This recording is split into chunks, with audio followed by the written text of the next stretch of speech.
Dalam Islam, ada beberapa hewan yang dianjurkan untuk dibunuh karena dianggap berbahaya atau merusak. Nabi Muhammad SAW menyebutkan dalam beberapa hadits bahwa ada 5 jenis hewan yang boleh dibunuh, walaupun dalam keadaan ihram, yaitu ular, gagak, tikus, anjing buas, dan burung elang. Hewan-hewan ini dianggap dapat mengancam keselamatan manusia atau menyebabkan kerusakan. Namun, Islam juga menganjurkan untuk menyayangi dan menghormati makhluk hidup. Jadi, jika hewan-hewan tersebut tidak mengancam, lebih baik tidak membunuhnya tanpa alasan yang jelas. Dalam Islam, Allah menjanjikan banyak kebaikan bagi orang yang bersedekah. Dalam surah Al-Baqarah ayat 261, Allah berfirman bahwa sedekah yang diberikan dengan ikhlas akan dilipat gandakan hingga 700 kali lipat. Seperti satu biji yang tumbuh menjadi 7 tangkai, dan setiap tangkai berisi 100 biji. Sedekah juga menjadi penolong di hari kiamat, melindungi dari panasnya api neraka, dan memperluas rezeki, serta mendatangkan berkah dalam kehidupan sehari-hari. Allah sangat mencintai orang yang bersedekah, apalagi jika dilakukan diam-diam, karena niat yang ikhlas akan mendatangkan pahala yang berlimpah. Dalam Islam, neraka digambarkan sebagai tempat penuh siksaan bagi mereka yang tidak taat kepada Allah. Para penghuni neraka mengalami penderitaan tanpa henti, dengan api yang menyala-nyala membakar tubuh mereka. Setiap kali kulit mereka terbakar, kulit baru digantikan untuk menambah siksaan yang terus-menerus. Selain api, mereka juga disiksa dengan makanan dan minuman yang menyiksa, seperti pohon zakum yang berduri, yang meski menambah lapar, tak bisa memberi kepuasan. Mereka juga diberikan air mendidih yang menghanguskan dari dalam. Semua penderitaan ini dimaksudkan agar mereka merasakan balasan atas kezaliman dan kekafiran mereka di dunia. Dalam Islam, tanda menurunnya iman kepada Allah dalam Islam dapat terlihat dari beberapa aspek. Pertama, seseorang mulai mengabaikan ibadah wajib seperti salat dan puasa. Kedua, ada kecenderungan untuk melakukan dosa secara terus-menerus tanpa rasa penyesalan. Ketiga, hati menjadi keras dan tidak lagi merasakan kehusukan dalam beribadat atau mengingat Allah. Keempat, seseorang menjadi lebih mementingkan duniawi dan mengabaikan kehidupan setelah mati. Terakhir, hilangnya rasa cinta dan kepatuhan kepada Allah dan Rasul-Nya dapat menjadi indikasi iman yang melemah. Dalam Islam, iblis adalah sosok yang sangat menakutkan dan memiliki sejumlah fakta mencengangkan. Diciptakan dari api, ia menolak perintah Allah untuk sujud kepada Adam, menolak untuk menghormati manusia yang diciptakan dari tanah.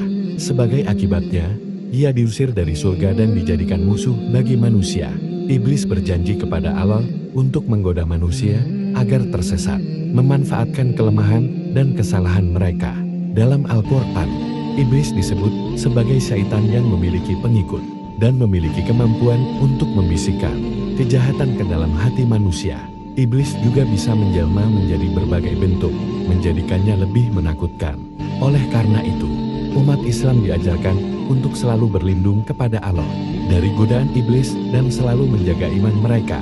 Dalam Islam, ada 3 tipe wanita yang dicintai oleh Allah dalam Islam. 1. Wanita yang taat pada Allah dan Rasul-Nya.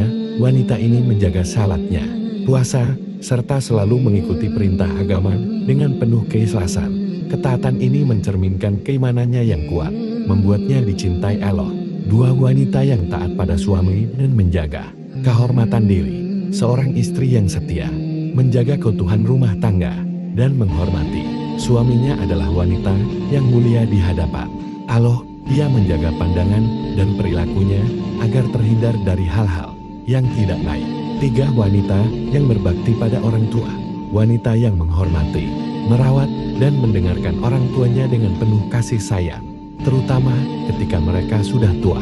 Sangat dicintai Allah, bakti kepada orang tua adalah tanda ketaatan yang tinggi. Semoga kita semua bisa menjadi bagian dari wanita yang dicintai Allah. Dalam Islam, ada beberapa perbuatan yang dilaknat oleh malaikat karena dianggap merusak hubungan dengan Allah dan sesama manusia. Salah satunya adalah menolak permintaan maaf atau menahan diri dari memaafkan seseorang yang telah bersungguh-sungguh meminta maaf. Malaikat juga melaknat orang yang melanggar janji atau ingkar terhadap kesepakatan. Karena tindakan ini dapat merusak kepercayaan di antara manusia. Selain itu, malaikat melaknat orang yang memutus tali silaturahmi, yaitu hubungan keluarga atau persahabatan yang seharusnya dijaga dengan baik. Ada juga perbuatan-perbuatan buruk lainnya, seperti berbuat zalim, menyakiti orang tua, dan menyebarkan fitnah. Semua ini adalah perbuatan yang sebaiknya dihindari untuk menjaga kedekatan kita dengan Allah, serta mendapatkan keberkahan dan rahmat-Nya. Dalam Islam, tanda-tanda kiamat kubro adalah peristiwa besar yang menunjukkan akhir zaman semakin dekat. Beberapa tanda utamanya adalah kemunculan Dajjal, sosok yang menyesatkan banyak orang, turunnya Nabi Isa yang akan meluruskan akidah manusia, serta munculnya Yajuj dan Majuj, kaum yang menyebarkan kehancuran di bumi. Matahari terbit dari barat juga merupakan tanda besar yang menunjukkan penutupan pintu tobat dan keluarnya binatang aneh dari bumi yang akan menandai orang beriman dan orang kafir. Semua tanda ini memperingatkan manusia agar bersiap menghadapi hari pengadilan.